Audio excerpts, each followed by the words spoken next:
Bah! That was way too quick. I wasn't ready. This is a new song. Downforce. Little down with the downforce. Like, we don't need to blast people's ears out. Hello! I hope everything is working, because I didn't touch anything since last time, so it should work. If it doesn't work, well, man. Got music playing for just a little bit here because we do a little bit intro. We did a game thing last week. It kind of worked, but also kind of didn't, in the sense that there was a bunch of things not working properly. And I want to give it another go, because I think part of it was on me. Part of it was on just a couple of things not quite working the way they should, which is meh. So I want to make sure that that doesn't happen again. There's also a couple developments. The thing that I said last week, I had to sort of eat my words here a little bit, because I said that it might take a while before they actually merged stuff into the main version of Godot, which they subsequently did, like 2 days after I said that. So very glad to be wrong on that. Very glad to be wrong on that. I'm just really quickly gonna do like some final things here to make sure that everything's coming through the way it meant to, and then after we're just gonna try the tutorial again. Hopefully a lot faster, because the jump around and get up and get down hotkeys will work this time. So that's good. That's awesome. So I'm gonna have to see if that actually works. I'm gonna watch my own ads for a second here, so I can actually see if I like what I'm sounding like currently. What am I getting this time? Oh, something with brownies and cookies. Oh, Ben & Jerry's, a Ben & Jerry's ad. Very nice to have a Ben & Jerry's. This video is not sponsored by Ben & Jerry's, even though I said their name like 4 times just now. What's this? Oh, another treat. What's this? Coffee? Oh, burger. What burger? Not sure. Some sauce thing. Yep. Okay, I can't be heard. Beautiful.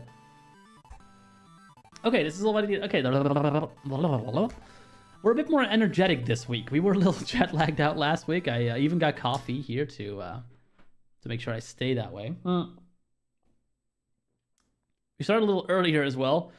I'm thinking of changing the timestamps around a tiny bit here, because the time slots rather, because for one, I tend to have meetings on Tuesday and Wednesday and Tuesday and Thursday. That's also why we started a little early on 10, which is usually in the middle of my stream slot.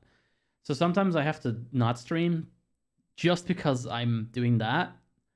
So yeah, I'm thinking of doing like a different timing thing from next week onwards. Not entirely super sure what that's going to look like yet. I think I'll move the tech streams to Saturday, because really what I'm trying to get at here is a segment that tends to be at work during the times I stream, particularly in the US, or they're really tired of work in Europe. So in that sense, I'd rather like maybe catch them on the weekend.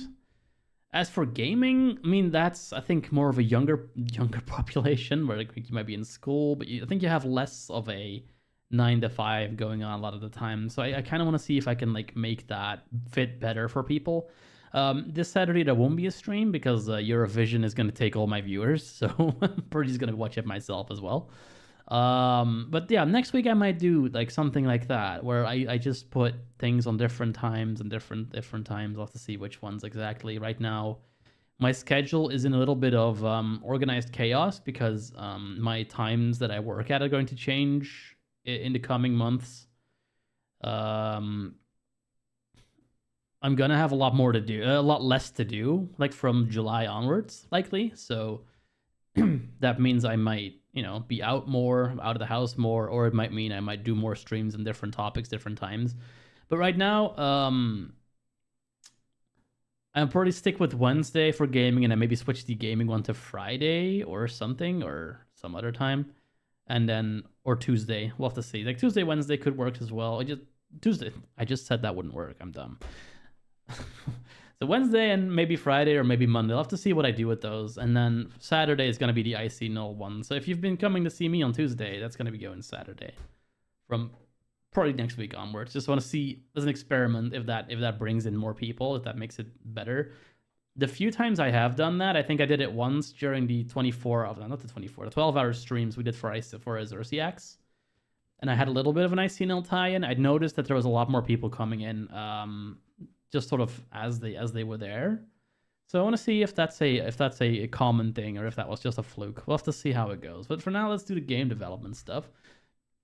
The one thing I will do is grab the latest version of that Dev 3, which has that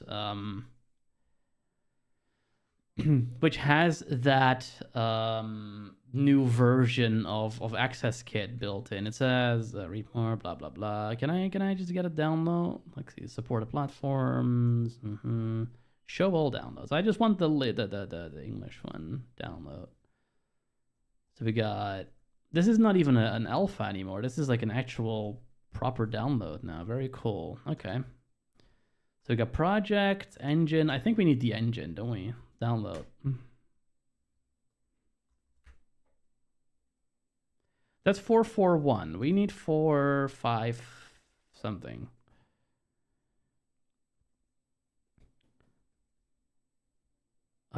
Yeah. Oh, I see. You have to click it here. Okay, so there's a couple of interesting things. You got the .NET or the standard version. I'm assuming we want standard. Yeah, and I just downloaded it. Very cool. Okay, so let me just put this on the screen. Let me put the music on for just a bit longer while I sort this out here. Should have done this before we started, but eh. Preparation? What is preparation? How does it even work? Like, what does it even do? Like, what's the point here? All right, so this is interesting. This is a very different setup to what I had before. It's just an executable file. Is this an installer? Or is it actual... I have to extract this first. Hang on. So in true, me fashion, we're gonna call this Eric Godot 2. Godot. From what I understand, there's also a new tutorial on the website out there, so that is very cool. What's going on? Why? Oh, why was that? How did that? I'm confused. Okay. I would like to make a new folder, please. I know there's currently nothing on the screen. That will be fixed momentarily. Give me a moment here while I extract this and sort out what everything does, because everything is different now. We're just going to do this from scratch, but we're going to make sure we do it right this time. So we're going to make sure that everything works. I had done a little bit of testing off screen to make sure that it actually does what it's supposed to do, and it looked a lot better when I played with it off everything. Okay, yeah, so it brings up the project manager.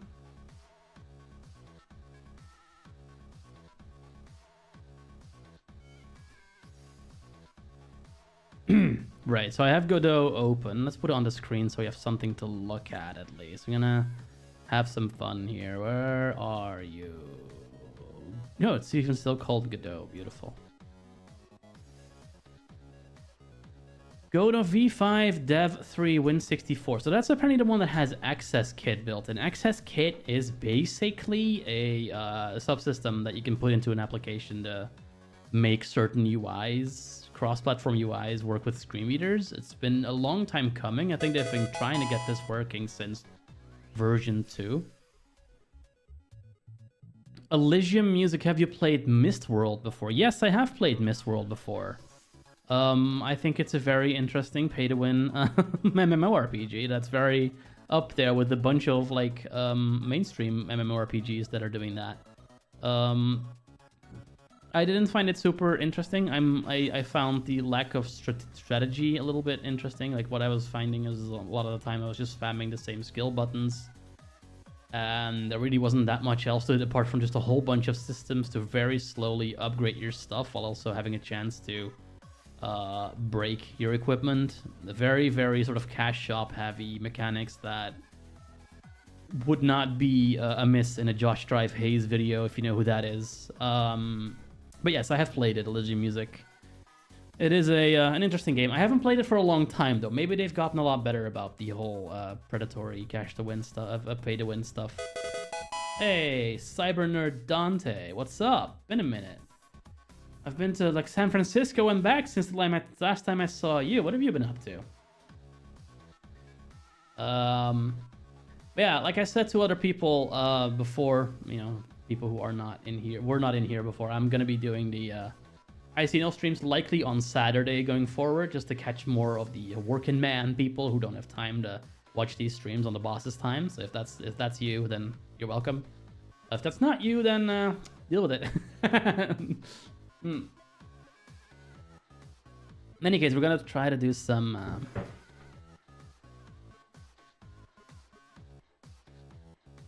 good recommendations for what? For MMORPGs, not really. There is World of Warcraft retail, which, if we're talking about cash shop, I'm sure there's a lot of things you could say as well. I do believe that while, you know, there is a good layer of accessibility there, while I don't think everything's accessible, it is somewhat playable. You do have to pay for it, but I think you can play the first couple of levels for free, so you can see if you like it. The other MMORPG, pretty much, Dante. The Godot engine is becoming more accessible, and there's a person called Eric Baum who's been making like add-ons to make it even more so. So we're gonna try those out today. I have no idea what we're making. It's a tutorial, so we're gonna follow it. Yeah, California was pretty good. I liked it. It was very hilly though. They're used to hills in my country. This is a very flat country. To finish answering your question, Elysium, basically, there's not that much out there. It's the Blizzard stuff. If you don't like Blizzard, you're kind of shit out of luck, MMO-wise. I do believe there is some people who've managed Elder Scrolls Online relatively well blind. I haven't tested this yet, and I'm intending to soonish, but I haven't had a chance yet. I do intend to cover that properly in a Zersiax stream at some point, but yeah, once I have a bit more time. In the meantime, let's get this stuff, because the tutorial also changed a bit. I got the newest version. That's the first thing we need to do. I'm probably not gonna put the tutorial on screen this time. I just limit it to having Godot there, mostly just because it saves me a lot of flipping back and forth, and I'll be reading the tutorial out loud anyway. And there really isn't that much to it. It's a bunch of text. There's not much happening on screen for the rest of that. So, I don't know. Oh, this is a new artist. Zabutom. Final Blast. Well, I'll turn the Final Blast off because we're about to go do something else. So, that's good. Let me put the tutorial in my face. I can read it, and then we can start as far as I'm concerned. Sure, there's like a new version of everything, so I'm gonna grab all the things and then we'll do just as we're supposed to. So this comes in parts. I hope it's good. Yeah, okay. Next, download configuration folder from the below link. Then copy the configuration files to the directory of the Godot.exe folder you just downloaded. This will make accessibility settings. Blah blah blah blah blah blah. You'll be lurking while you'll have your house ready for a new cat, Elysium. That's good. I like new cats. New cats are very catty and very new. It's good. I have my one cat. I think that is plenty for right now. But yeah, welcome to the new cat. Very very cool. Very awesome. Okay, so I'm just putting files in the right places at this point. Oops. I bumped that. Hang on. I bumped that. It's funny because Eric bombed. Okay. So I never understood if you're supposed to take these files out of here. I'm assuming you do. So I'm going to just really quickly do that just in case. I haven't been in two places at once. That's fine though. I'm just doing stuff in Explorer here for a second while I set everything up. Don't worry about not seeing anything changing. That'll fix itself in a moment. All right, did that. What else you got for me? Download template folder for this project. It contains the add-ons and the creative... okay. Yeah, tutorial files. The reason I'm doing all this again is because I don't want my previous tinkerings to essentially like muddy up what we're going to do next, because I think I made a few mistakes and I want to make sure that we have everything we need to properly. Yeah, this is the folder. Oop. Was there a new version of this? No, it looks like it's still the same thing. Okay. Wait, am I extracting this or am I just using the zip file? Yeah, this is a file that whenever imported...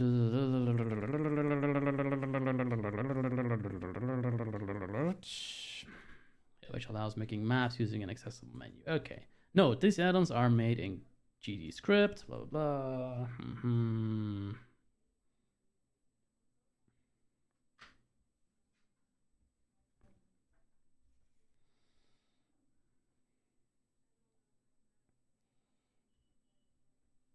A crazy gray hat hacker. Well then, very nice.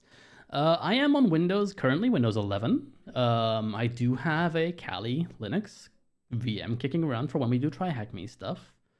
I have a Mac as well. It's off in a corner somewhere. I don't really need it very often. It really comes into play when we do music things and voiceover optimization things. We did a stream a couple of weeks ago actually, where we did like a Mac stream. They're notoriously annoying to capture from a Windows machine, so I tend to keep them like short. And it looks terrible. Like it really looks very washed out when I have to do it. So really I should be doing it from the Mac itself, but my webcam is here and I'd have to like plug over a couple of things and I haven't done that yet.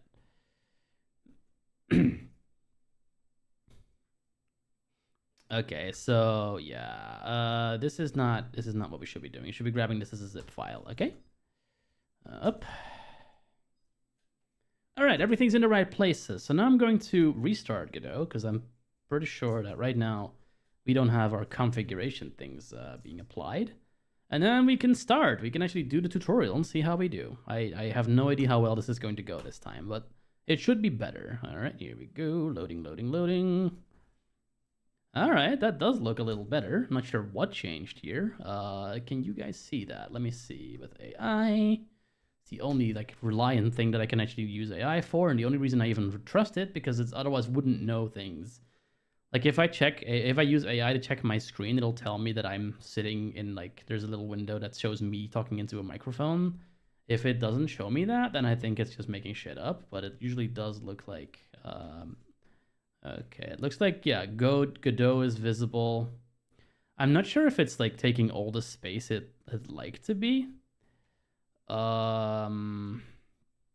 If that's too small for people who can see the screen, definitely let me know. I can make it full. I don't think it's being full screen. I should probably make it full screen, shouldn't I?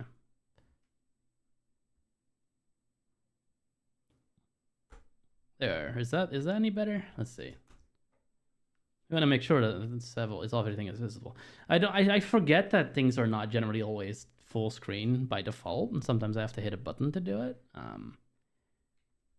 Let's see, what does that look like? Yeah, that looks better.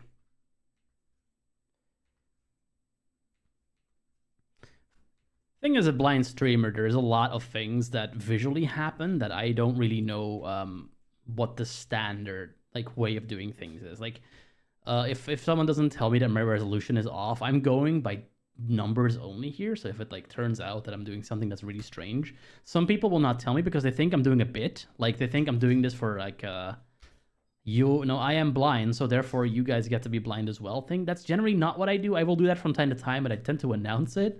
So if ever something doesn't look quite right visually, please let me know, because I have literally no way to tell. And it's very helpful to know that kind of thing, because if I want to do that, it'd be good to be aware of. But sometimes I just don't really want to do that. Okay, we're importing the thing. We have imported the thing's not loading. All right, so it's loading. I have to do here. Import project. Okay, you have to make sure that the path is right, because last time it was trying to put in my OneDrive folder, which we do not want.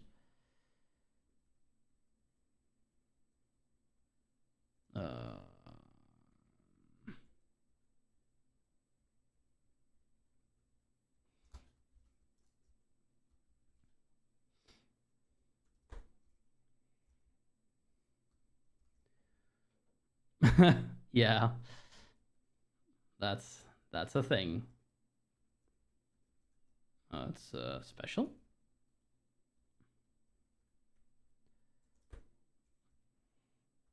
Let us try that again, because something is interesting here.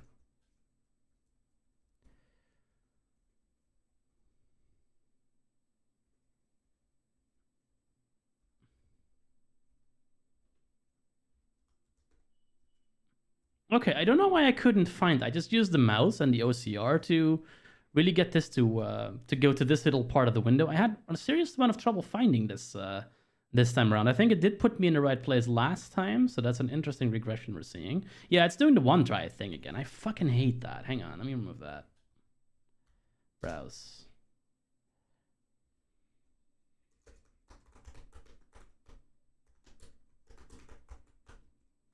There. And import. Now we're cooking with oil here. There we go.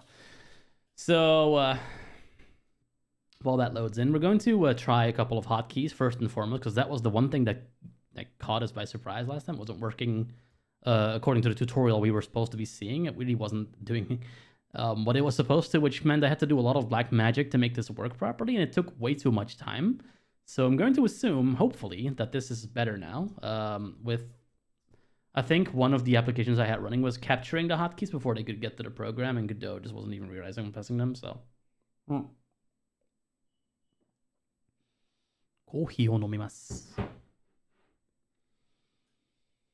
The red operation timed out. Well, stop being so red, then. Let's see. Tutorial. Here we go. All right, so we land on the canvas item editor is not accessible at this time item. That's still the same from last time.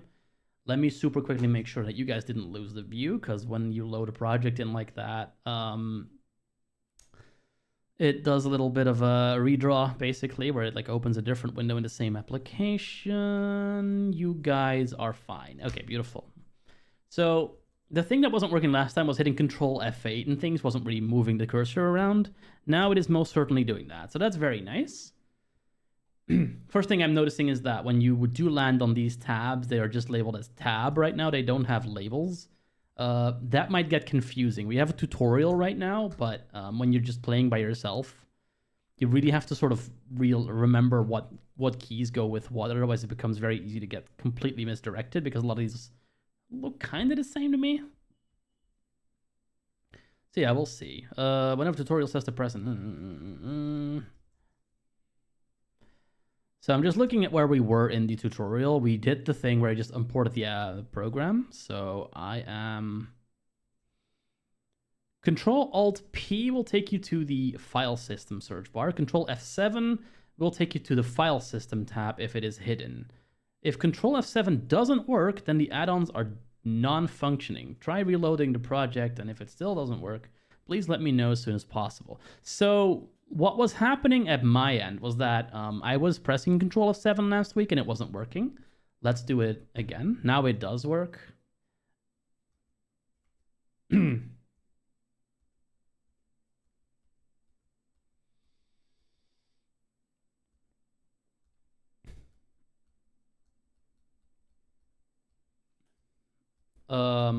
What's this amusing is though that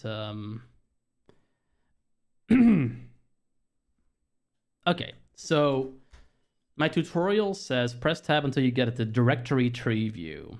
Right arrow key on folders to expand them, left arrow keys to hide them. Confirm that add-ons and audio are both present. We will do that.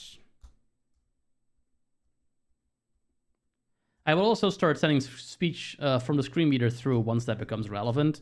Right now I'm still noodling, but we will change that once we actually get to things. Add-ons and audio are both there, yep.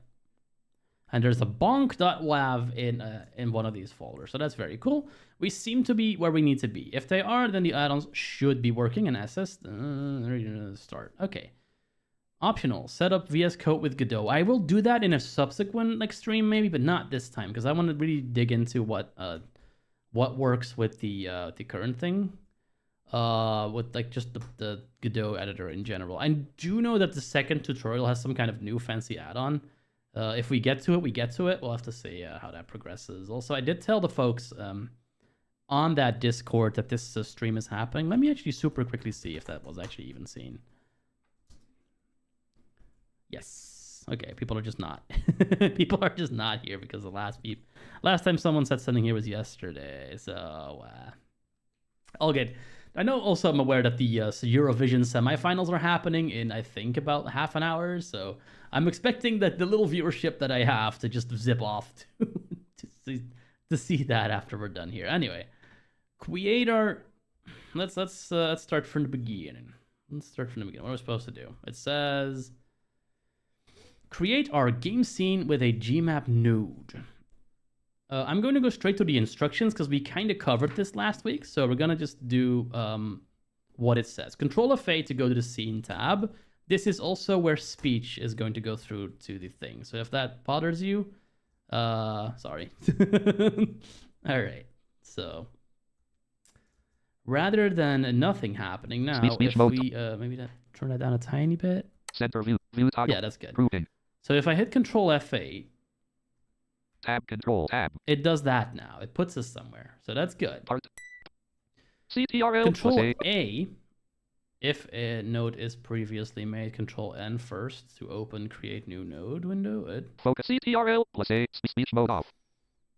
That's a little vague. If a node is previously made, Control N first to open create new node. So what? Control A does something else when there is a thing already loaded, I'm guessing. I don't really know. Let's just Control A. And it brought up a little search thing. Focus should be in the search for type in GMAP. Okay. Speech mode talk. So we type GMAP. The thing that you'll notice that screen reader is silent in this case. There is no autocomplete that indicates, hey, this is the currently selected thing. We sort of have to assume that it's doing the right thing. I don't know if this would be better with VS Code. I don't think you can do this in VS Code, but I don't know. The canvas item editor is not accessible at this time. Grouping. So right, so we just did GMAP and pressed enter, and we are now back on the canvas editor, which is not accessible. So one thing I'm noticing in this interaction is that you have no idea if you did it right until you go back where you came from. Unless I just did something wrong. Press enter to create Gmap as the root node for your new scene. Okay, focus should be on your node on a list of items. Press enter to rename it. That did happen last time, but not this time. Speech So I'm center not view. sure what happened Notification. here. Let's have a look. The view skeleton option group lock. Snapping up grid snap toggle smart snap ruler mode hand view change pivot list selectable nodes toggle scale mode toggle but list select List selectable nodes. Rest. What's that do? change list selectable scale rotate mode move mode select distraction free tab can unsaved star tab selected add scene distraction free mode top tab unsaved directories tree view audio data item audio sort files toggle button Okay, let's go back to the tab this control thing. add slash create tab can add instantiate scene file filter name t colon extend script scene options toggle button preview GMAP data item GMAP So it the is canvas item here. edit Oh, okay. So pressing Control. object properties Ah. menu bar Okay, pressing Escape does really interesting things control, sometimes. add Let's do that again. scene options preview GMAP data item GMAP selected Okay, GMAP so for some reason it focuses somewhere else. The way you fix that is you did Control F8 again, find the list of things that you're supposed to find, press Enter, then the little rename thing comes up. I think we're supposed to call this game, so let's do that. Game. tutorial template v1 debug And again, the it canvas item goes there editor is again. Very interesting that it Speech keeps like mode off. insisting on putting you on that canvas editor. I think that might be a change from last dev build that we were playing with. Yeah, we changed it to the game. Good. Control F6 goes to the inspector tab where all built-in attributes and variables of note can be edited. Control U will take you to the top of the inspector tree, skipping past the search bar and several blah blah blah.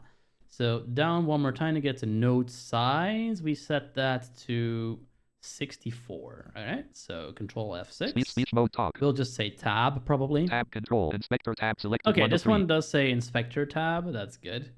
Control U category map.gd category puts us where it says we're supposed Property, to go, node size and property, one nodes- should be the node size. We spin button press tab. selected 0 The tutorial says to press enter here first. I don't think that's necessary. I think you can just start typing. Yeah, you can. Okay.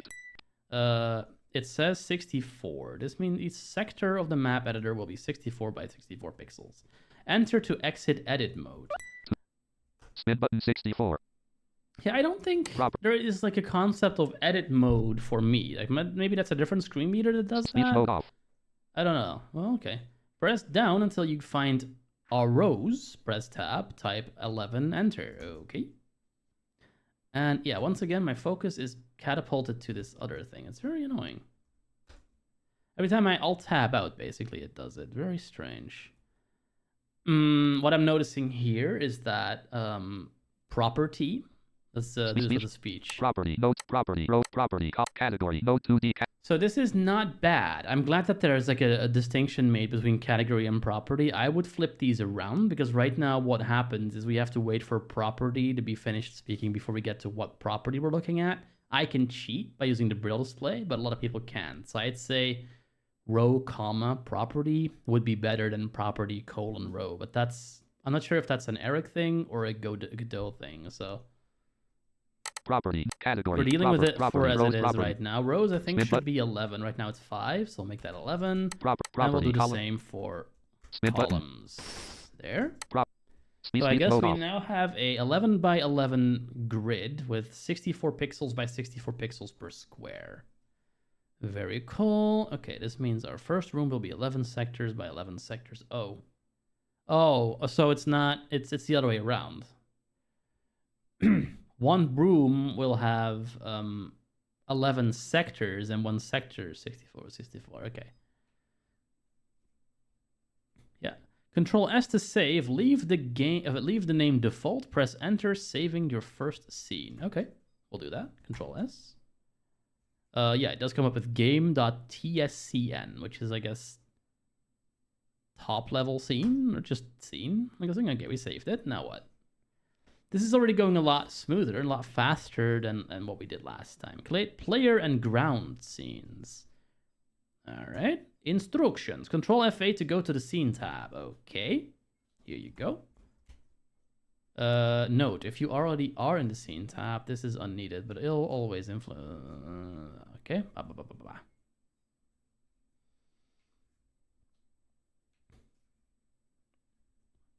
Okay, just have to sort of waffle through this because it's a little bit more stuff.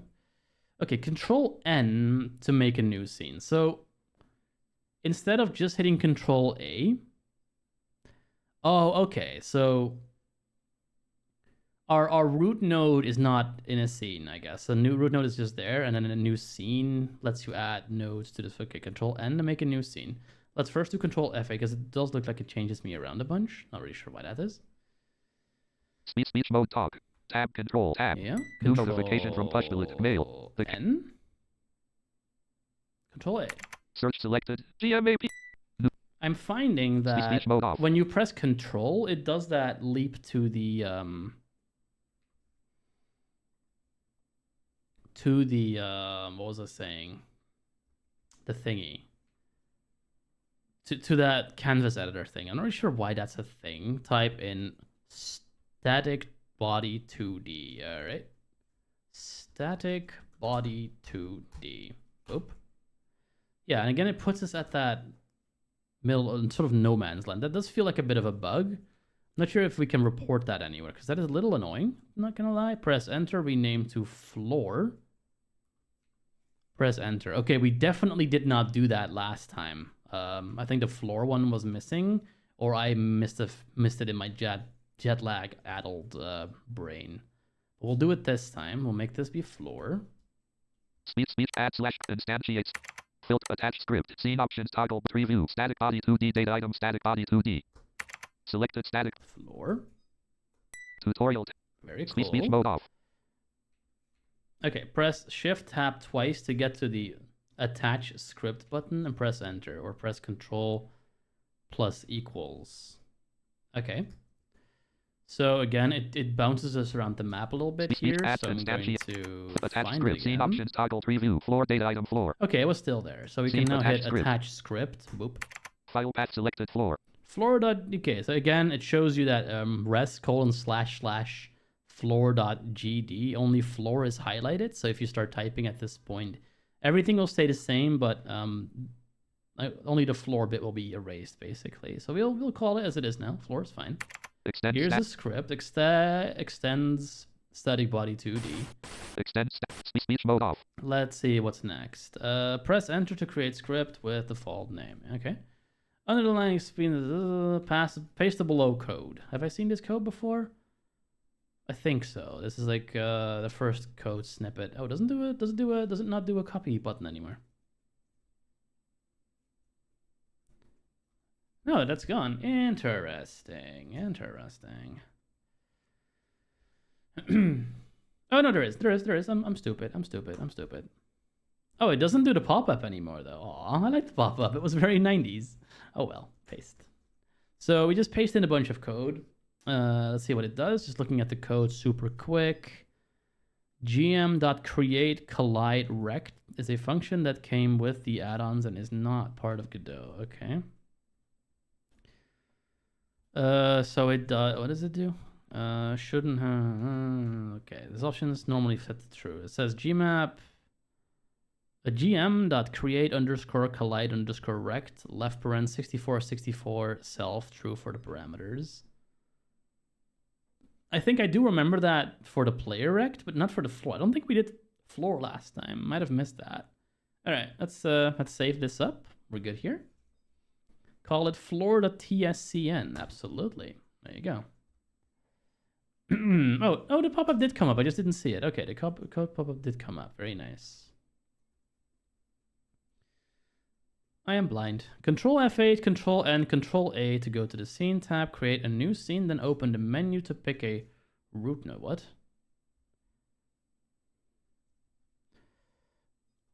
That's not a menu. Well, I guess it kind of is, but not really for screen readers. Like a little bit of interesting. It's really just a search bar for what we can see.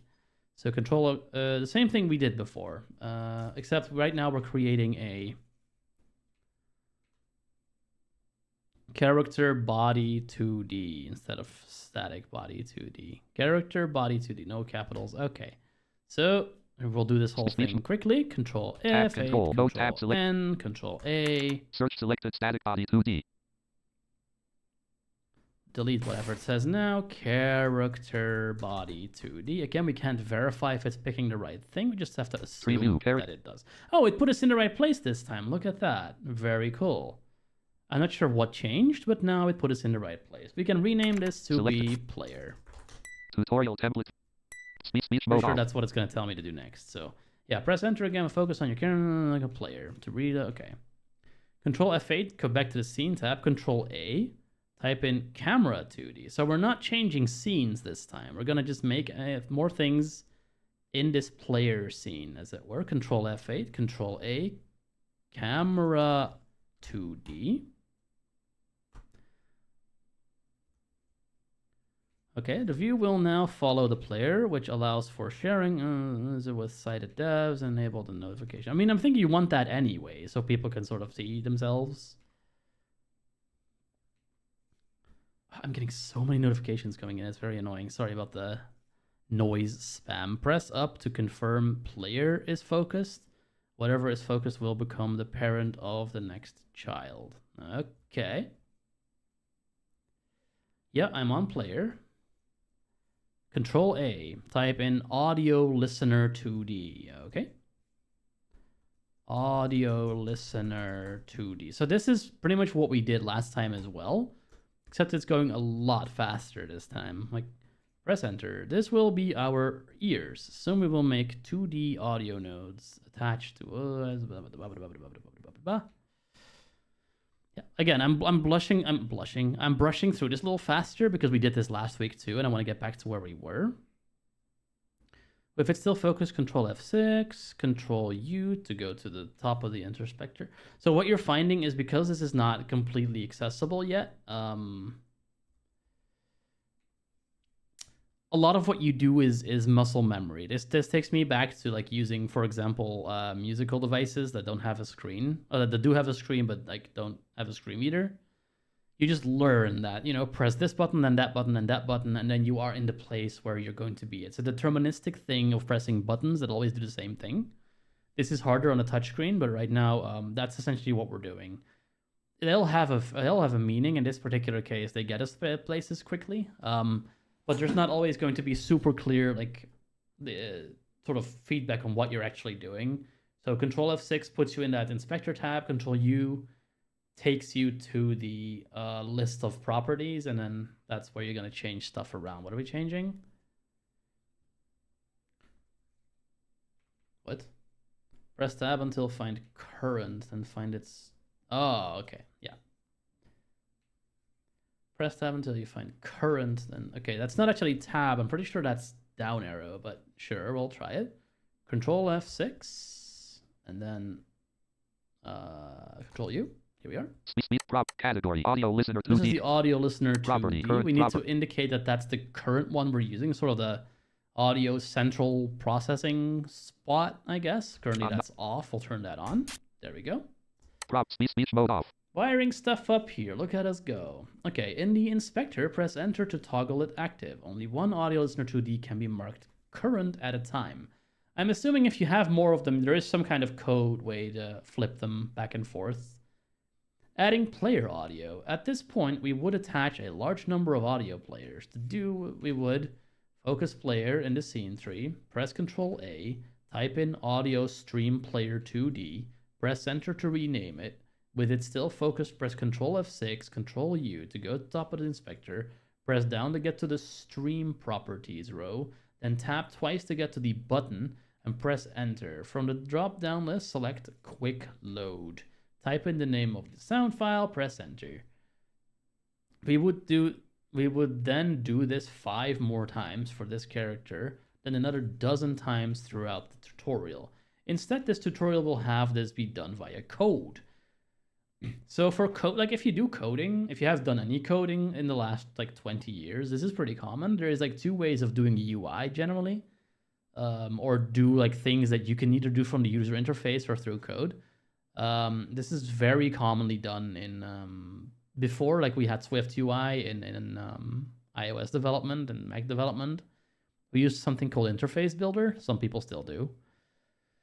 Yeah, that thing is horribly inaccessible. Like there is a way to move things from like your library of buttons, checkboxes, what have you, to your interface builder window. Like it was a 25-step process, I think I remember, because screen readers and drag and drop generally don't really work together very well. So people generally like were swerved towards doing this in code, and now essentially with what's it called, Swift UI, that's the default way of doing it. So that's actually kind of good. In this case, you have you can do this in code by clicking buttons, very Visual Studio like, and then you have you can just do it in code instead, which is faster. Press up until player is focused in the tree view. Okay, let's go do it. So I'm assuming they mean in the scene list. So let's press Control F8. Add slash and Find our list of things. filter, attach script, scene options, tog tree view, audio listener 2D, camera 2D, player data item player. Right, so we are here on player. Speech mode off. Press Shift Tab twice, then press Select to create a script. I guess he means Enter. Press Enter. You should now have focus on the script editor. Yeah, I'm pretty sure that's how it worked as well. Twice. There's like an attach script button. We'll press that. It's called player.gd. I'll take that. Yep. Press Enter. And here's the character body extents, which is just a class, the object-oriented development thing. Copy the script to below the line that puts there. Below the line that puts there automatically. If it puts many lines there, remove everything but the line extends character body 2D. By using a character body 2D, we get access to a number of functions designed to make creating a platformer easier. Okay, I will copy this again. Yeah, there's something. I think this is like a different way that he's doing pop-ups now, and they don't autofocus for me. I have to go out and into the window to find it sometimes, which is kind of interesting.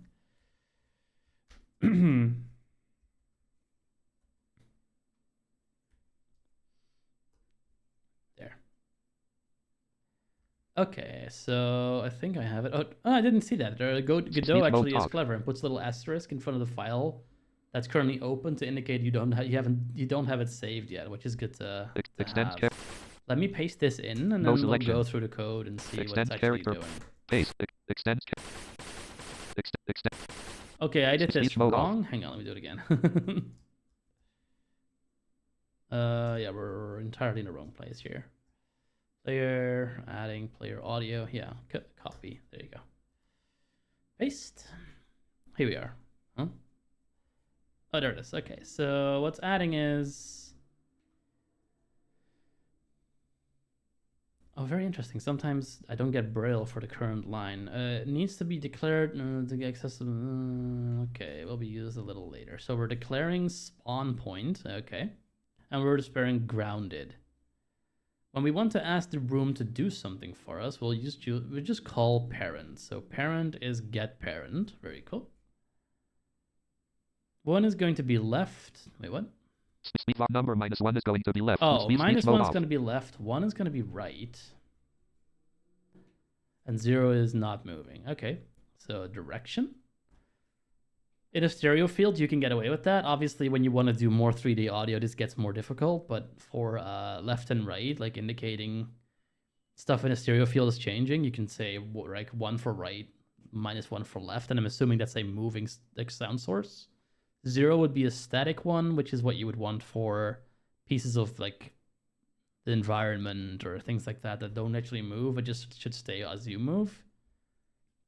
How many pixels per second our characters should move? Feel free to change this around. See, this is where people would do... There's racing games in like the late 90s, early zeros that would have a double speed super cheat you could put in, for example, for a PlayStation. And they would probably just double something like this. We're going at 300 pixels per second currently. That's the value we have set in. Coffee time.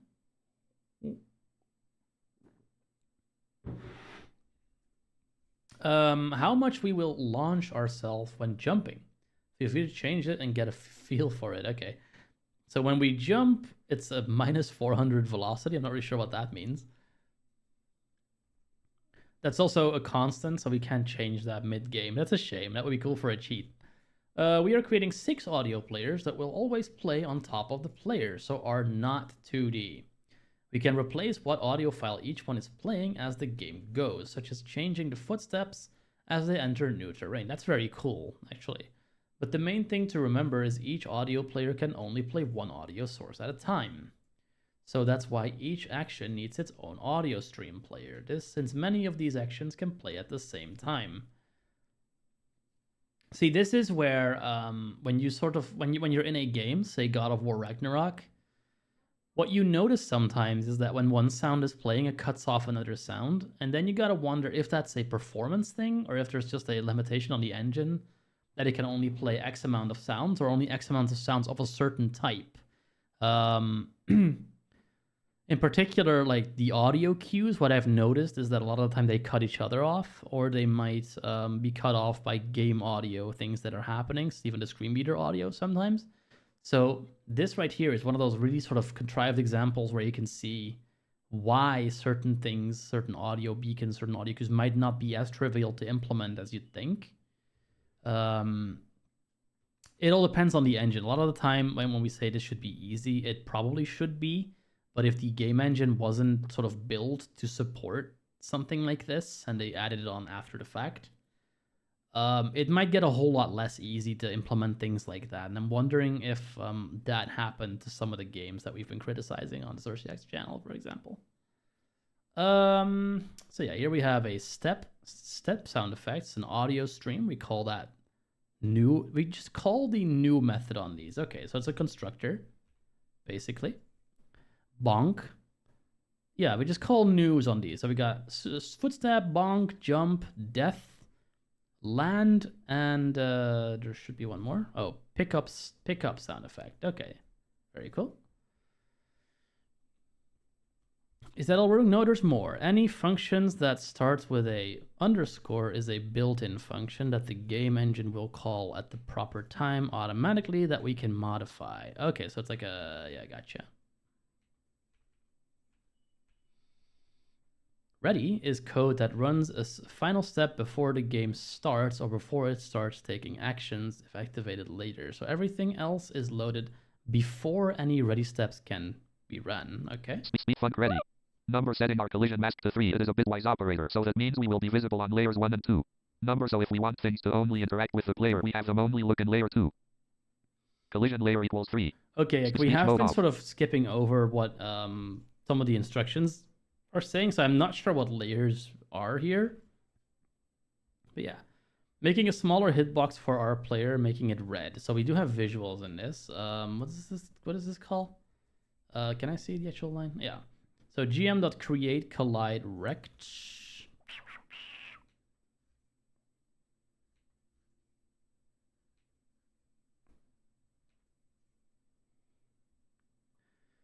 Okay, that's interesting. I just got a message from my neighborhood WhatsApp group, and apparently there was a SWAT team walking around here this morning.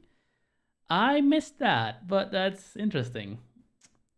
Okay, when a node is created like above, they are in the void, where they exist but cannot do anything. Here we are adding them to be attached to player, so they will function and we can hear them. Okay, so add child step, add child. Yeah, so once you've newed them, you need to add child to make them actually do something. That sounds like one of those things that you can really easily forget to do. That's cool. All right, what else we got? Assigning the audio files that they will have at the start of the game. Stream. Oh, stream is the audio file that they will play. You'd think you would want to do that earlier, but maybe that's just me not knowing how game development works. Like, you'd think you'd want to do that before you instantiate them, but maybe you can. Maybe there's like some kind of reason why you have to do it here. They will not play until the play method is called on them. Shortly down, we will cover this. Okay. Very cool. So what we're doing is, for example, we're doing step SFX stream preload res / audio / footsteps. Okay, so res / what they're doing here is generally, because people can put stuff on their own computer pretty much anywhere they want, they cannot really just give it a static path. That'd be very brittle. A company that still gets away with doing that, and I don't know why or how, I would fail them if I did a code review for this, but Native Instruments' various toolings generally do rely on like very specific, very absolute paths. And if any of those changes, like, things will very likely just fail quietly and just not work for some reason. It's an absolute pain to debug when this happens. So what happens is you'll just have a musical piece that you spend a bunch of time like working on, and then one instrument will just randomly stop playing, like for a seemingly random reason. And then it turns out what happened is that, maybe the drive letter for that drive changed or something, and it just doesn't work anymore. There's some other thing happening that makes it difficult. That is what they're dodging here. They're essentially saying, pick a thing from where we know audio files are supposed to be within this directory structure. And that's what this res // is doing, I'm assuming. In this case, we have an audio/footsteps.wav. We saw that audio folder in the directory list just now, so I'm assuming where that's coming from. So here we have preloads. We just set them up to be like playing that file when it's needed. For some reason, the pickup is MP3. The other ones are all waves. That's kind of funny. Oh, so is danger. Wait, when is danger playing? Oh, for scared? Scared FS. I think I missed that one when we were instantiating it, but okay. Menus are navigated by UI actions. Okay, didn't know we had a menu in here, but sure. Sure. This is setting up so that W, A, S, and D also can be used to navigate menus. By default, arrow keys always will work. Okay, so essentially, normally you'd have to use the arrow keys for menus. We are setting up something so you can do it with the stick. This can also be done by going with project settings, input map, selecting plus to each UI option. Okay, boo.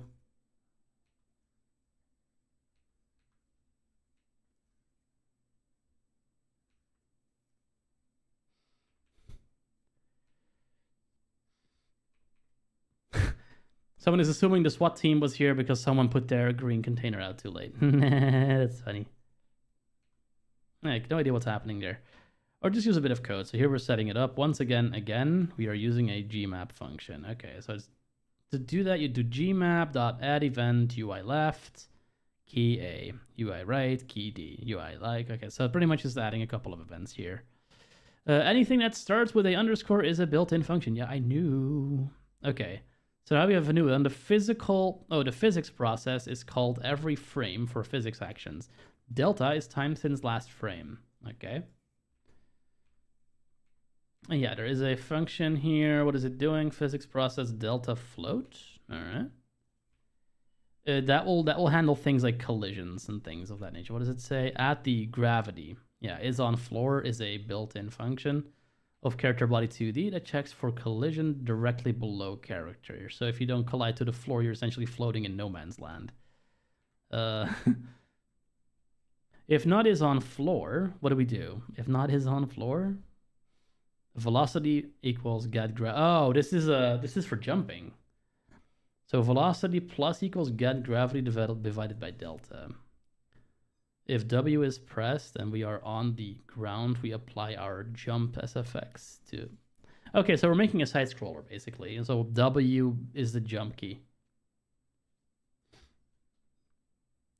But since we apply, what is it? Positive velocity from gravity, we only got up so high. Okay. The fun thing about these kinds of things as opposed to like audio game development is that you don't really need to care about this all that much. Generally, if you have a level above certain things, that is cool, but a lot of the time you don't.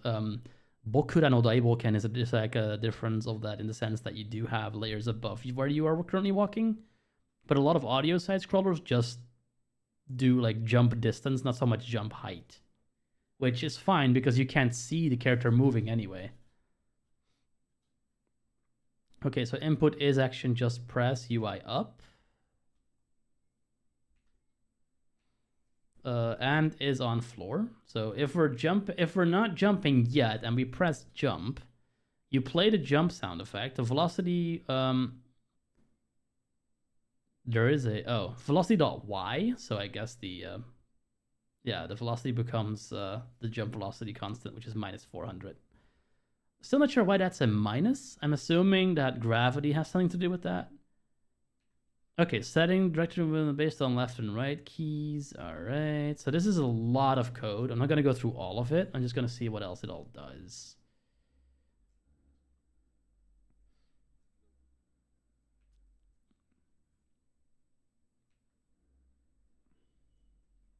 Yeah, blah, blah, blah, blah, blah. If step SFX playing equals false and is on floor equals only. Not really sure what that.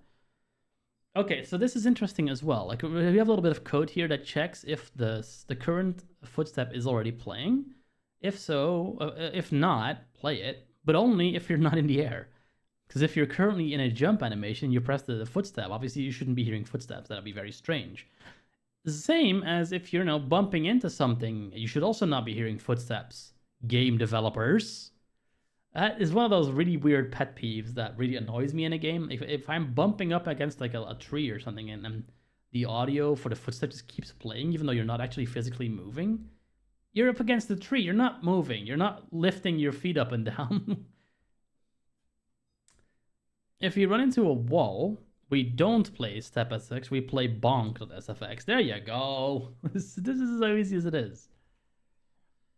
Else if step SFX playing is true and is on wall equals true, play bonk. Stop playing the footstep. Yeah, so we have a couple of things going on here like that essentially that make that happen. If step.sfx playing equals true, stop it, play wall. Yeah. Playing bonk is not playing if we're touching a wall and are trying to move. So what does that say? Bonk, if bonk is not playing and is on wall is true and velocity is not is 0, play the sound. So basically what that's doing is if you're up against the wall but you're not moving, so if the velocity is nil, is 0, obviously you're not trying to, you're still touching a wall. You're still colliding with the wall basically, but you're not actively colliding with the wall. You're just sort of leaning up against it. Obviously we don't want to hear bonk, bonk, bonk, bonk, bonk the entire time because that would get really annoying. So that's when we don't play it. Apparently you can also hit your ceiling into the hit your head into the ceiling. That's what this bit of code does. I'm not reading most of the code out loud because this is out there for people to see. I'm going to explain it, but I'm not gonna when we do outright coding, when we change things around, I will indicate what we're doing. But when I'm just looking at code, I'm not gonna read it all out loud because we'd be here forever. Move and slide is apparently a function. Very cool. Okay, so get parent is a way to reference the room, so we can run a function that View map is a special function that came with the speech mode beeps. You let the computer talk for a bit. I'm tired. Speed number, we will use it too soon to help make sure our game objects go in correctly. Number unhandled input is another way to respond to player actions. This function number unhandled input is another way to respond to player actions. This function is called whenever input happens that no other node consumes. All right, so given this is not our code, I'm going to stop looking at the code now and actually continue with the tutorial, because otherwise we'll be here all week. This is all there in the thing. You can literally just get this from wherever. Okay, I'll scroll all. This is so much code, so much code. Tip Eric, put maybe a collapsible disclosure button on that so you can skip past it quickly. Because I don't know if there's anything below this, like that's not a heading.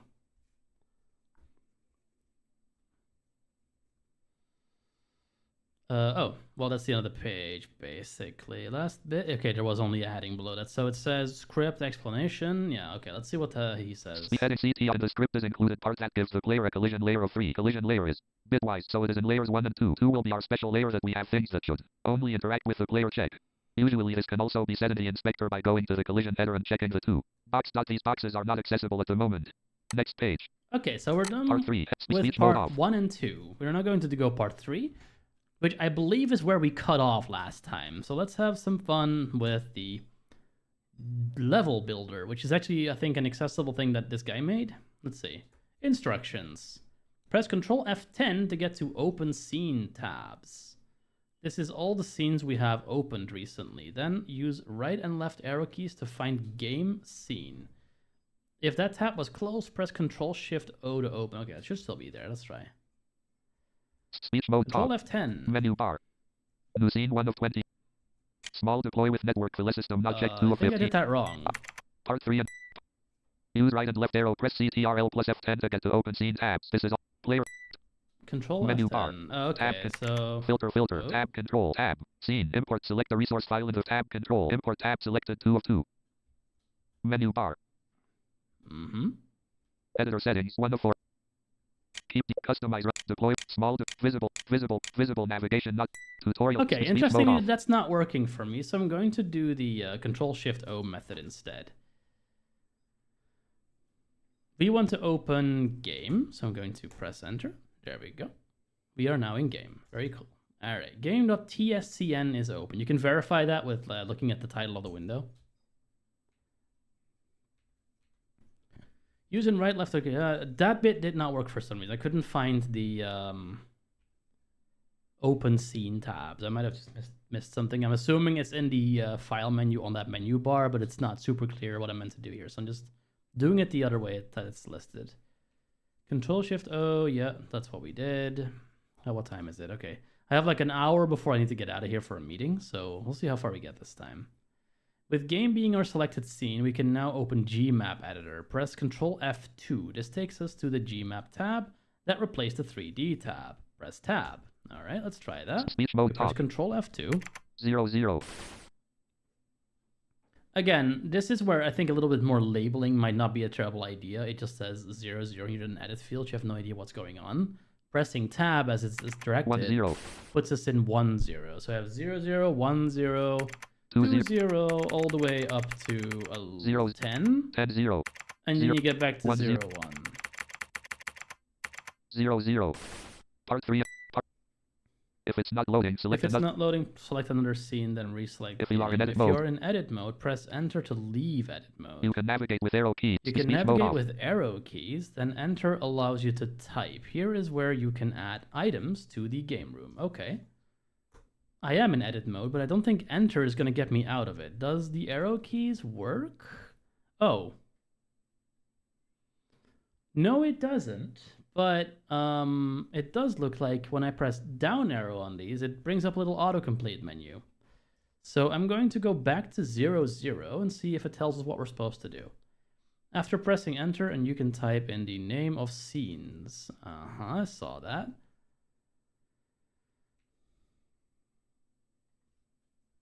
Okay, in the name of the scene, so you can also press the down arrow key to access autocomplete. Yeah, we just did that. If the box is empty, you press down. Fucking notifications. Speech placed to access autocomplete. If the box is empty and you press down, it will list all items that can be placed in it. If you type out a few characters, it will suggest based on that or make a noise if it doesn't match anything. You can also just copy/paste items if adding many of the same building the floor. Yeah. For now, we only have our player and wall. Speech mode off. For now, we only have our player and wall. No, we don't have a wall. We have a floor.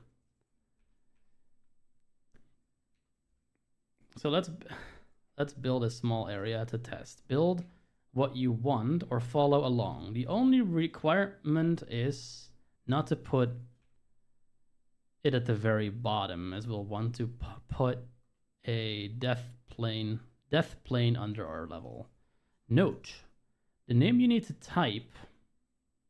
What? The name you need to type per pick is the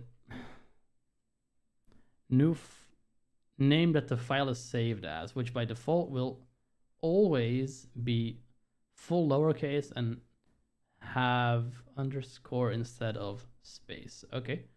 Anything you put in Gmap that is not the name of a scene will be ignored, but still saved. So feel free to enter notes. Okay.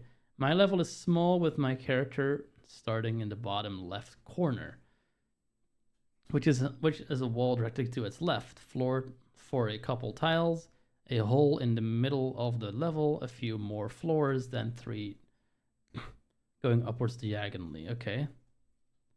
Example map. So I am a comment.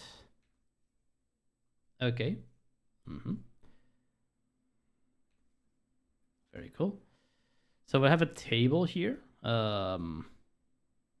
Speech column 4, column 5, column 6, column 7, column 8, column 9, column 10. Floor, edge of table. I am a comment. Floor, edge of table, edge of table, floor. I am a comment. Anything not a valid scene is a comment. Add-on updates available. Edge of So see, computing mode these on demand. days is like Speech mode off. dealing with pop-ups, notifications, and all sorts of things happening outside of your control while you're trying to get work done. That is just what computing is now. Also, let me turn those dings and dongs off. It's getting a little annoying. There we go. So what I'm finding interesting is that I can seemingly tab between these fields. I'm using the tab, and I can go from 1 to 10.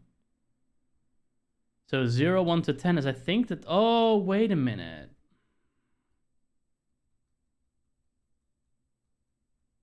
Can I tab out of this? Is it always going to be... Interesting. Yeah, so I can't really tell if we're... Can I just add exit out of... Okay, pressing escape just makes you randomly bounce around the thing. Interesting. So while I do see what this is meant to do, I'm having trouble... 10, 10, 0, 10, 10, 7, 10, 1, 10, 0, 10, 0, 0, 0, 1. Oh, okay. 0, 0. I'm starting to understand now. I'm starting to understand. I think it would be good, just as like an aid, to let you not wrap this, so you can only go from like 0 to 10 and then it stops, because it can be a little interesting Speech mode off. to Speech sort mode out talk. Speech mode off. like where you are on the grid. Otherwise, I'm also noticing that there's like no indicator if you are in edit mode or not. Like it looks the exact same to me if I'm in edit mode or not. It might not be terrible to have some kind of indicator, maybe a sound or something that lets you know, because right now what I'm noticing is that yeah, I don't know. It doesn't quite seem to do what I'd like it to do. Okay, so we'll put a floor here. Now it says floor in 0, 0. So we have a floor in the top left corner.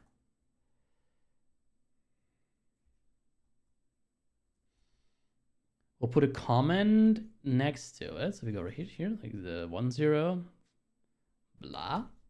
I have to type it like blah. Okay, now so blah is in 1, 0. 2, 0 will have, let's see, we'll have that.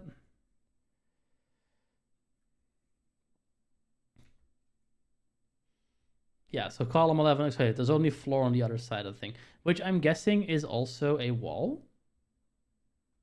Oh, I guess I'm in edit mode. There we go. Oh. But what's going in? Yeah, I'm in edit mode. I don't want to be in edit mode. I want to be in move around mode. There we go. Okay, oh, enter. I keep trying to press escape to go out of a certain mode. That's not how it works, obviously. You should just know that that's not how it works. All right, can I wrap on the right? Yeah, I can. I really wish you couldn't. It'd make it so much faster to go to the edges if you couldn't do that. All right, floor here. And enter. No. Get out. Okay, now I can move. Yeah, okay. So this does work. It's a little clunky for my taste in a sense that it does make it a little bit difficult to just do this rapidly. I'm assuming there's maybe a quicker way to do it. We'll put a floor here as well. Floor. What else did he make? Yeah, so there's floors. There's stairs above. I guess that's a comment. All right. So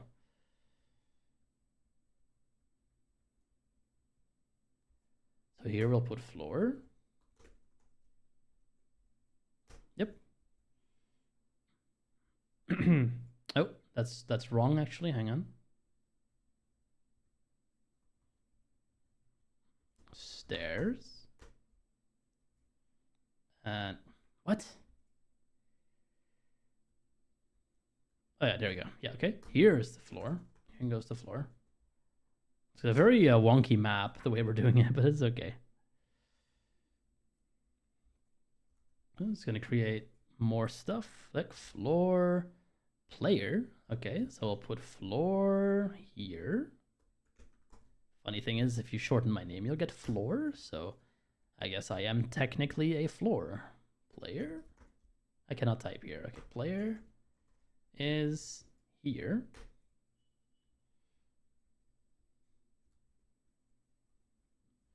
And then this whole row is empty until you get to column 9, and then there's another stairs. Okay.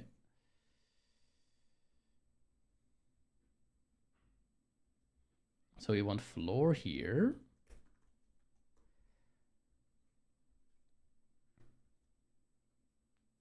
Next, yeah, see, like I said, it does work, and you do get used to it relatively quick, but it is a little wishy-washy for my taste. Like, I cannot always tell if I'm in edit or not. Ooh, pressing escape does that. It just randomly puts you somewhere. I'm not sure why that is the thing.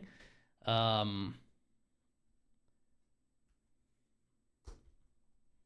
go back to where we were. We were up here, I think. Let's see. Chill. Oh.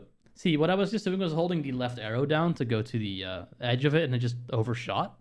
That's why I'm saying it probably wouldn't be a terrible idea to put like a bound on that, so you can just do that. Be very helpful. Okay, floor, floor, floor, floor.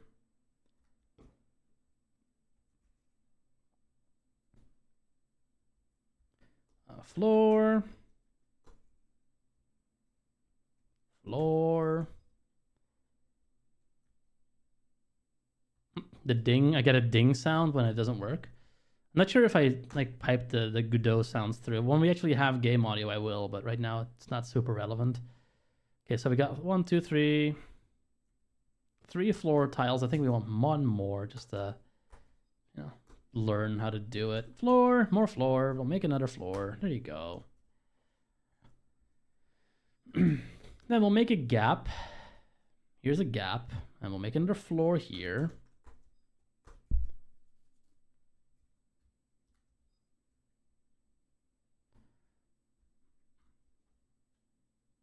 Floor, floor, floor, floor, floor, floor, floor.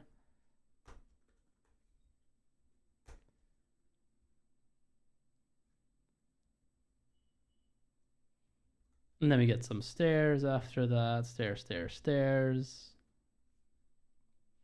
This is a little room. This is a little room that we just made. So we're going to save this up. Doop. We now supposedly have a map, so that is cool. Drop focus from the mapper to make sure it saves, but do not select another scene. How do I drop focus? Oh, like that? Okay. Save. Yeah. Okay. Testing the game. Press F5. It will ask if you want this scene, which should be game, to be the default. Press enter to confirm it is default. Now, whenever pressing F5, it will play the game starting from here. Okay, let's try that. Oop.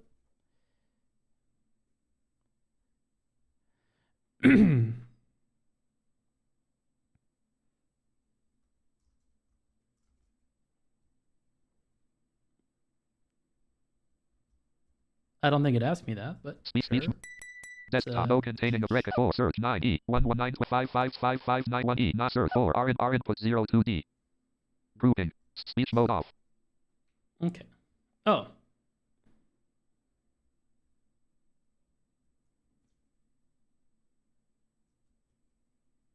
Wait, where did the game go? Okay, so we're in our game. You guys cannot currently see this. I'll check in a second. As of now, we can do the following. Jump with W. Okay. I'm not hearing anything yet. Move around with AD.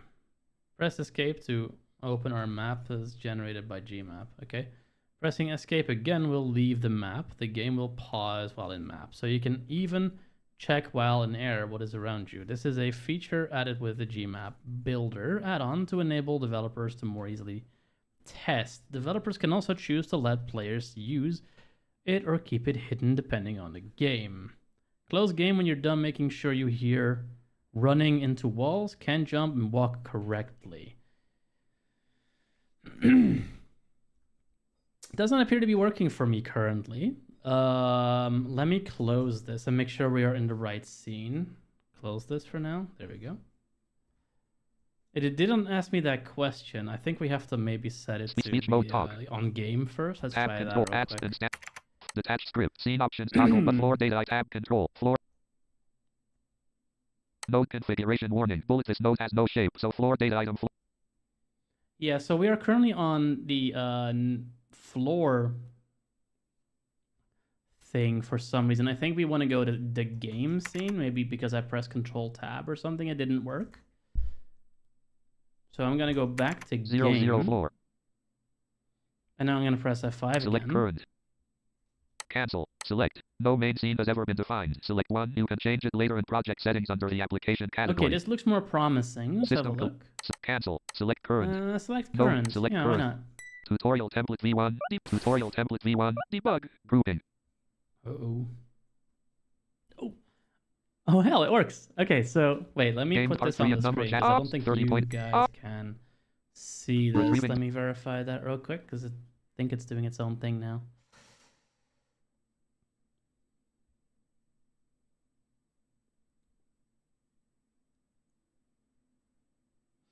The image is a screenshot of the Open Broadcaster software interface version 30.2.0 displaying a Godot engine window. The main sections include 1. Main area shows the Godot engine layout with a grid-like 2D map titled 0 Map Viewer. It contains tiles labeled with terms such as floor, player, and stairs. It's set against a dark blue background. Okay, I know Speech enough. I'm mode pretty off. sure you're not seeing the game then. Let me see if we can sort that out real quick. I'm assuming that we can just put that on the screen somehow. Let me have a look. Godot. Yeah, here you go. So this is the game as we currently have it. I'll also make sure that the audio is coming through the right place. Give me just a moment here. And up. Scroll up. Godot, make sure that's going to game. There. Let's see, is there also one specifically for the other thing? I think there might be there. Anything else we need to change? No, doesn't look like it. So if I start walking around now, let's actually see if we can hear that. So I'm bumping into a wall. Boop, beep, boop, beep, boop. We'll jump, jump, jumpy, jumpy, jump. So as you can see, I can't spam it. Basically what's happening when I jump is it takes a bit for it to come back down. So you can't just do that. We probably want like a land sound. Currently we don't have one that is in the sound effects. But yeah, we can walk around. Uh-oh, I think we crashed the game. Did we crash the game? Oh, something blew up. Yeah. If that was not visible, I'm terribly sorry. But it was audible, so we have stuff going. It's working. Put it back on the engine so you can actually see the rest of the creation process here. There. Where are we at? We are at 9:25. So we got our first game window thing to show in like 1.5 hours in. Look at us go. What's next that we do? Adding ability to communicate with a player. Okay. With game scene still being the active scene, let's add a few nodes using the editor. Control-Shift-O opens scene picker if needed. And Control F8 goes to scene tab. Control-A to create a new node. We are adding a audio stream player. Press up 3 times. This will get us a node to the audio player. This is a game. This is for game alerts. Then press enter. Press tab 3 times will get you to the list so you can explore the other options. But for this one, we do not want the 2D one. Press enter to rename. Change name to alert SFX. Okay. We are still in game. So we go here. We go here. What did it want us to type in? Audio stream player. Audio stream player. Press up 3 times. Okay. 1, a 2, a 3. Enter? That did give us an audio stream player. I'm assuming that's the one we want. This will get us the non-3D audio player. Okay, so the other one would have been audio stream player 3 2D, right? Since this is for game alerts, then press enter. Pressing 3 times will let you... Oh, okay, so you can actually see the list if you press 3 times before pressing enter. That's good to know. Press enter to rename, change name to alert SFX. All right, we will do that. Alert SFX. Boom.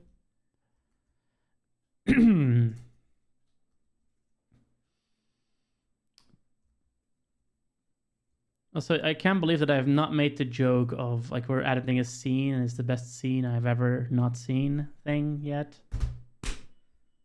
Too easy. Control F6, Control U to get to the top of the thing, and then we'll changing. Yeah. It's again not. I don't think it's a tab. It's down arrow, but sure. Find quick load in the list. Press enter. Type in ping. Okay, so. Control F6, Control U. Speech property, stream property, volume dB, category, audio, property, pitch scale, property, playing, It's a little quieter again. Property, autoplay, property, property, section, process, section, property, script, add method, property, tab control, and grouping welcome directories, tree view, res, / part 3. We went a little bit too far. Press tab until add assign resource button. Oh, assign resource. CTRL plus F6, CTRL plus U to get to the top of the inspection. So this may actually be the tab this time. Let's try that. Control F6, Control U. And we need to find stream. Assign resource is empty. Press enter. Brings up a context menu. There's an audio stream synchronized. There's, I guess, also a quick load. Where is quick load? Load. We can add a microphone. We can add a randomizer. We can add a generator, a WAV, polyphonic play, interactive, synchronized, quick load. There it is. Search files. Bing. Okay, and now it says that the assigned resource, it has a little checkbox thingy. Speed, assign resource toggle button not pressed. Yeah, so it's like a toggle button now. It doesn't say what's selected though. Can we see category, that somehow? audio stream player property, stream. Not no next. Assign edit toggle button, assign resource toggle button not pressed. Edit no next. Speed, that's a little you can't really see what you've assigned here before. So you need to be really careful with what you name things, because otherwise you just have no idea what it's actually playing. Okay, so we added the ping wave to attach. Control F8, arrow down twice, then up once to make game be the focus node. What? Why would you go down twice and go up once? Why not just go one down at that point? Weird. Well, let's try it. Control F8. Speech mode. Alert. SFX. Data item alert. Game data item game. Huh, it works too. No idea why. Interesting. All right, well, speech mode off. It is the focused item. Control A, type in canvas layer. Okay, we'll make a canvas layer node. Control A, canvas layer. Enter. And it dumped us in the canvas editor. With canvas layer focus, press Control A. Okay, hang on. Canvas layer, press Control A. All right, here it is. What do we put here? Label. Okay, let's put in a label. Here's the label. Yep.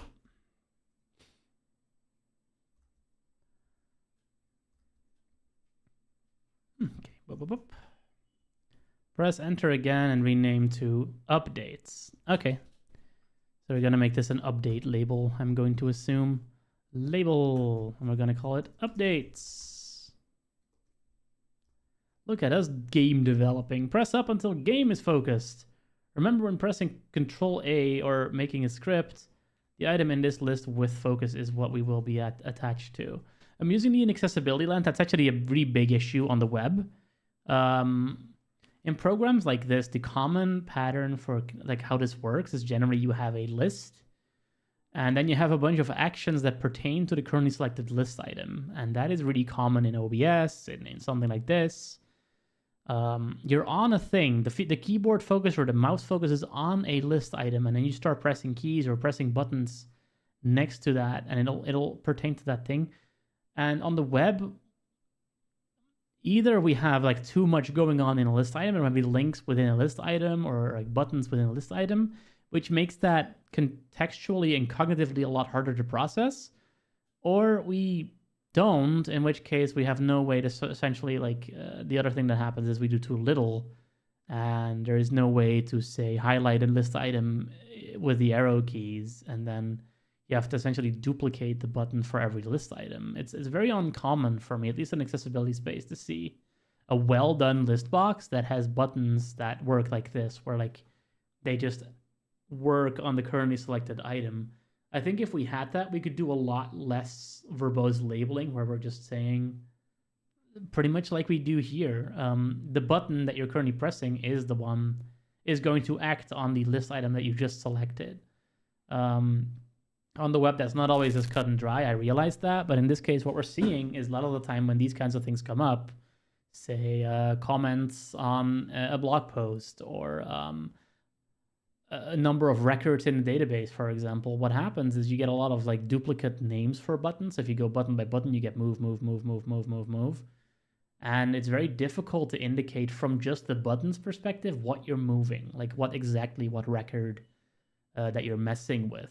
Whereas opposed to if you have a static list with like buttons that only act on one record, you can establish the context of having that one record and then put the button and act on that particular record. And that's really hard to do, apparently.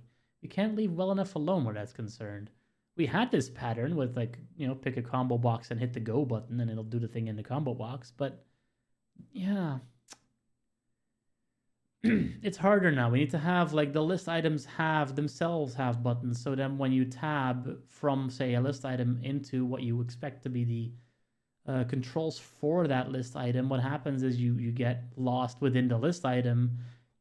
And now you also have to indicate to screen reader users that you are in fact still in the list item. And when you've left the list item, but you're not going to the next list item, you're actually outside the list now. There's so much extra context that you constantly have to provide when that happens. And then you get people complaining because it's too verbose, and it absolutely is. But it's also, if you don't do all this, some people are going to get super confused about where they are spatially on the screen. It's really hard to manage that expectation for both sides there. And I think I wish mode off, speech mode off. For like a simpler web sometimes. I really do.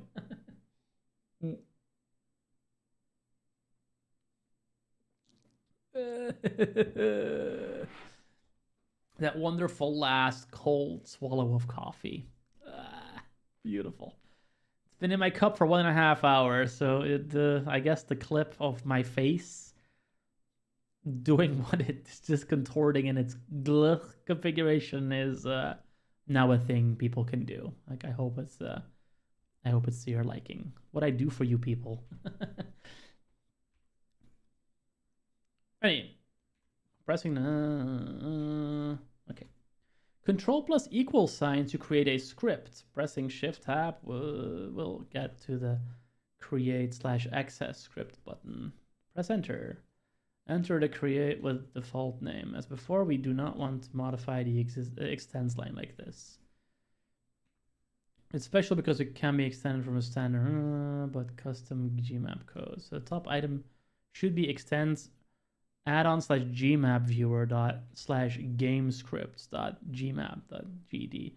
What exactly are we scripting at this point? Game itself?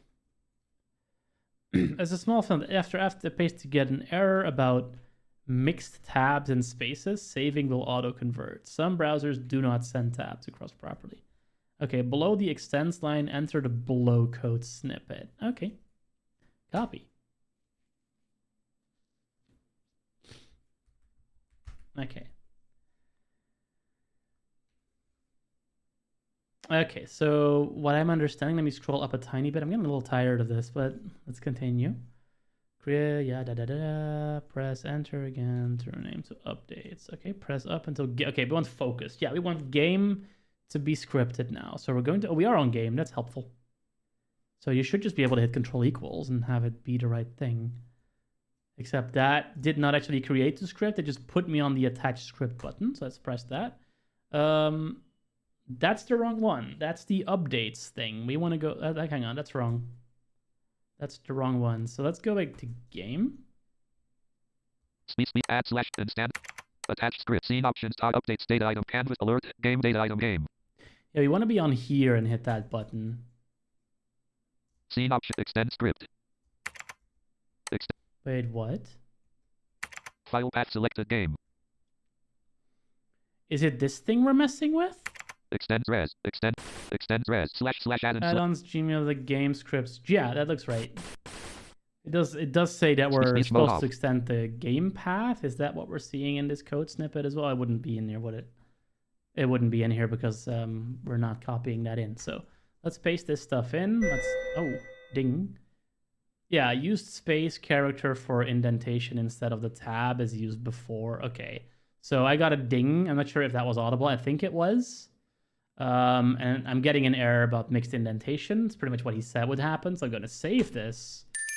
Now it's fixed. I'm not sure what the ding meant. I think the ding means as error resolved, maybe, or save complete. The ding is a good sound, in any case.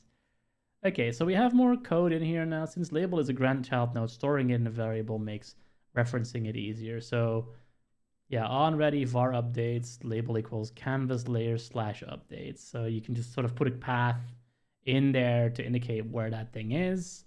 I do appreciate that a UI is basically a directory tree in this. So you can sort of say, I want the thing within the thing within the thing. Very CSS-like in that sense. On ready var alert setx. Yeah, all that stuff is there now. Blah, blah, blah, blah. Again, not gonna put so much time here in the in the code. You can look that stuff up yourself if you want. It looks like we are sending messages to the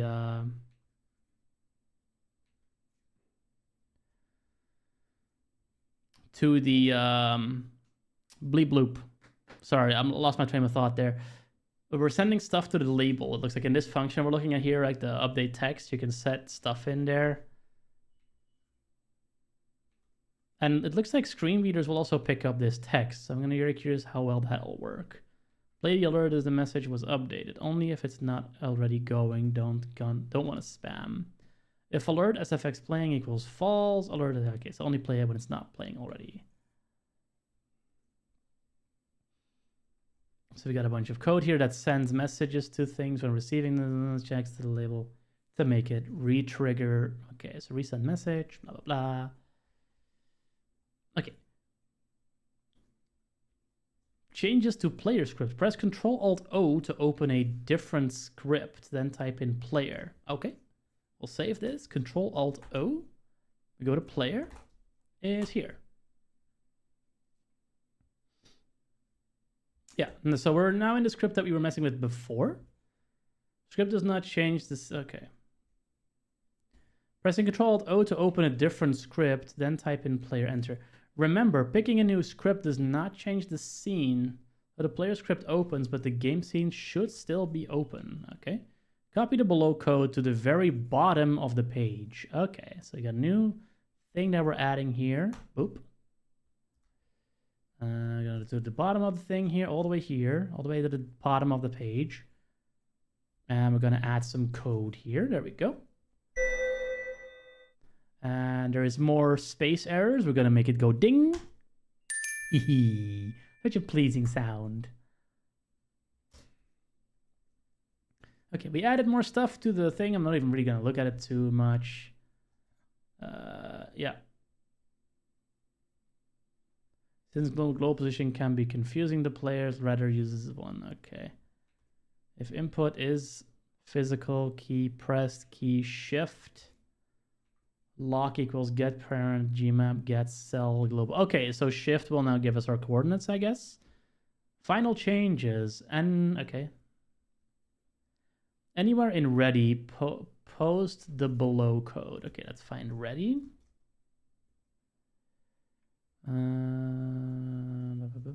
Where is ready?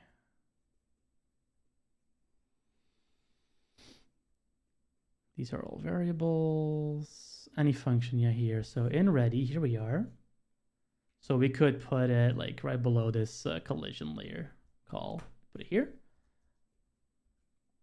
parent.player equals self. Then directly below move and slide. Let's put this in here first. There we go. Boop. It's gonna probably error again. Oh, maybe not. Okay. Below move and slide. That is gonna be down here somewhere. Move and slide. Where's the move and slide? You can probably control F this. I'm just being difficult. Let's see. Where is move and slide? Can I search? Is there like a... Yeah. Move. There. No! That's not what I meant to do at all. Hang on. Let's do this again. Player. I was doing stuff. Yeah, so again, okay, so you can use... yeah, here it is. Move and slide. So you can press F3 to go to the next thing, just like other things that you can do here. Below move and slide, which is in a different function, by the way. That's not indicated in the tutorial, but that is a thing. Ask parent. Ask your parents if you're allowed to move or slide. There you go. I put it in there. Save. Very nice. Press Ctrl S to save, then F5 to run your code. Pressing Shift should read out your current location, which should help you get a better understanding of what is and isn't working. Between that and ability to open the map, if anything doesn't work out the way you want, you'll be able to easily figure out source of the problem. Close the game when you are ready to continue. Next page. Okay, let's go do that. Okay, let's just test this. Uh-oh. Invalid assignment of property or key player with value of type character body 2D on a base object of type null instance. That doesn't look good.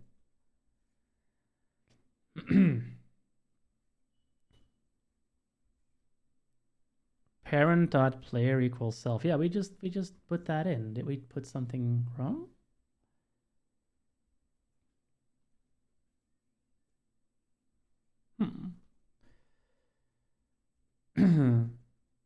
That was the line, right?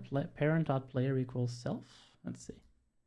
I don't think this is going to work now. Let's. Does the game even run? Can we walk? Can we walk? Because we got the game open. No, it's not working. So I'm gonna close it for now. There you go. Oh no! Did I close the wrong thing? No, I did not. Close. There we go. Debug session closed. Yeah, like something went kablooey, and we have to figure out what went wrong here.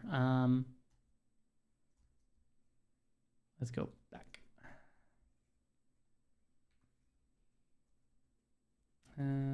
Parent.player equals self. Yeah. Anywhere in ready, post the following code. I wonder if it's ready in the player script and not the game one. Let me look at the code here. Is there like even a parent thing in here? Spawn point, group. Yeah, parent is a thing. So you'd think... Why is parent not defined? Very interesting.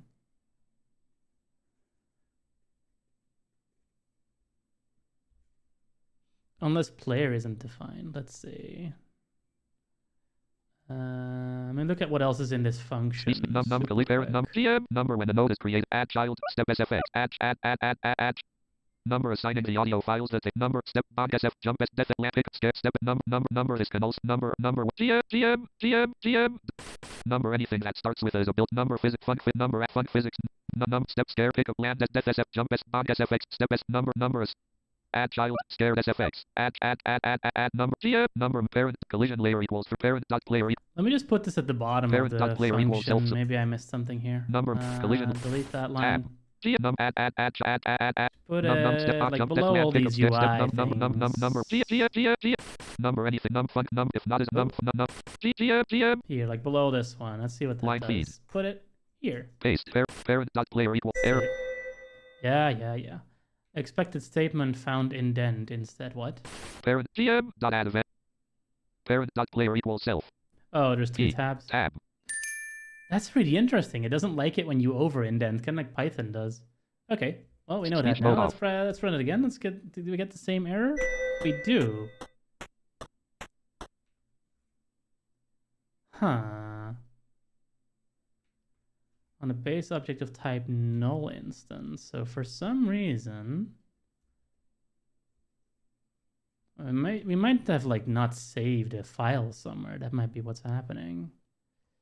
Because yeah, we can't walk now. It did play walking for a second, so I'm not sure what happened there, but let me just see if there's like a thing that we didn't save. That sounds like what might be going on here. Is there like a way? No. Is there like a save all somehow? Let's see.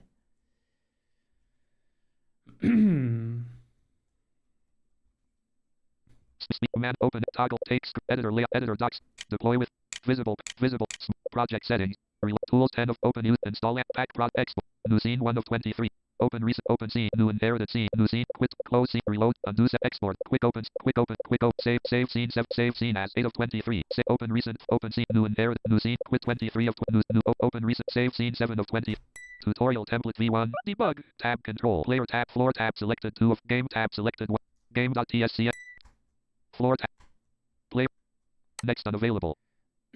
Okay, I saved everything. How does it work? Nope.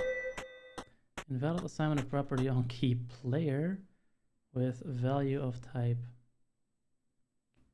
player identity on base object of type null. Yeah, so parent isn't instantiating for some reason, and I'm not entirely sure why that's happening. That might be something we figure out next time, because I do have to leave in like 10 minutes, so I don't think we can fix it quite as well this time. Let's just we could take a super quick look to see if I can figure out what's going on. But this is a lot more progress than we made last time, obviously. Probably next week we'll switch back to like on Saturday we'll switch back to some more hacking content, because that's really what this channel is meant to be about, and we haven't done that in a good while. So we'll go back to like, I don't know, Try Hack Me or Hack the Box. I kind of don't want to send more business for Try Hack Me their way at this point, but they are kind of a ubiquitous, so it's kind of hard not to. At least from a beginner's perspective, we might do some more like advanced, like medium rooms or something. But yeah, we'll see what we do. Yeah, not super sure what's going on with the error that we're getting. Let's see, anything weird happening with game or something?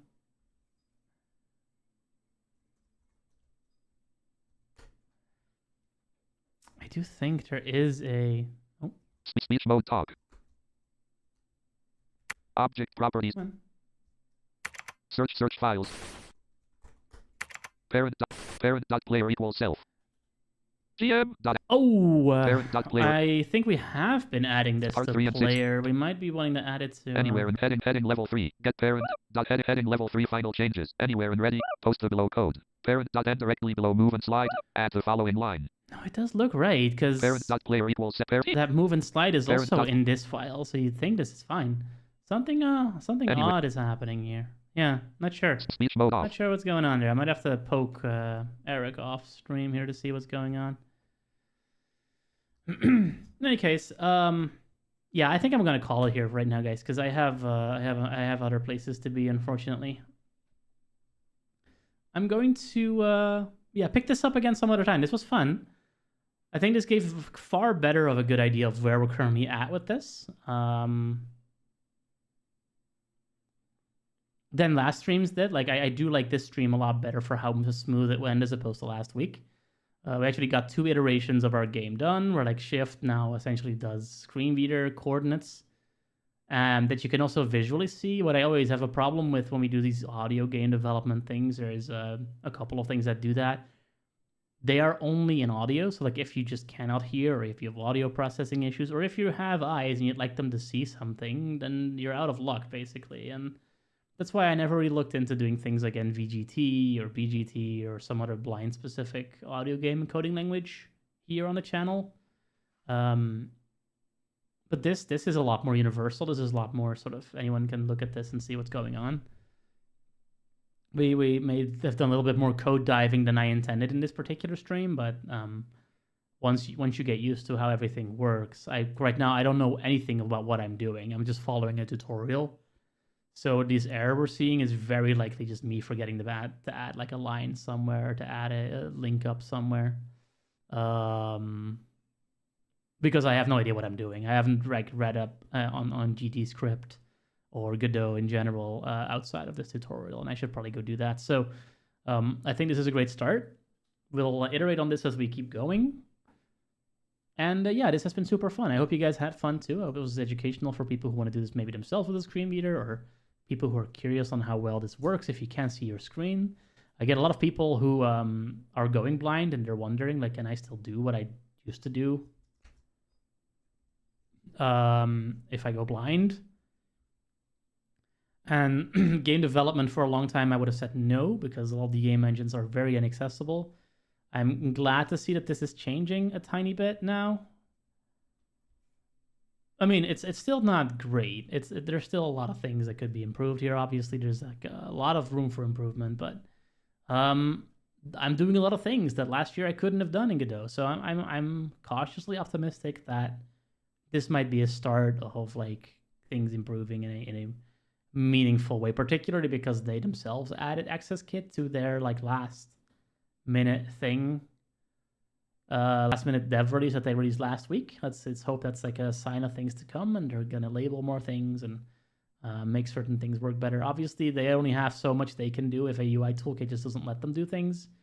Autocomplete for filters, for example, seems to be tricky right now. You can't really tell what you're on very clearly. I think what the tutorial says, you can press a couple keys to get there, but it's not ideal. And yeah, this is already a huge step forward. So congratulations on the Godot folks for getting as far as they have. I don't think they'll ever see this, but if they do, congratulations, good job. And yeah, let me find you people someone to bully. Like, let's see if JD Does Dev is on there. He's a Godot developer as well. So if we can catch him, that would be really cool. I think they've been a little bit more spotty as of late, but let's see if they're there. Yeah, I don't see them right now. That's a shame.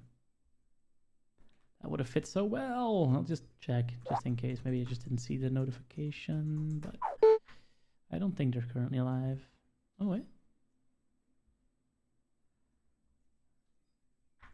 Hellman's was that sauce we saw the other time, because I'm seeing an ad for it again. Oh, they got 2.1k followers. Good job there, dude.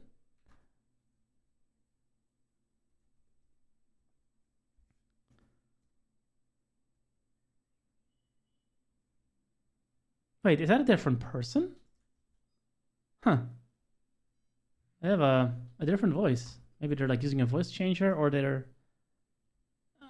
or it's a different person. I don't know. Interesting. But yeah, this is not where we can go. With the amount of people currently watching, I think I'm just going to call it here today, guys. This was super fun. I'm looking forward to more where this came from. So, you know, have a good day, everyone, and see you in the next one. Bye-bye. Wag, wag. Which will likely be, like I said, on Saturday next week. So be on the lookout for that. Peace.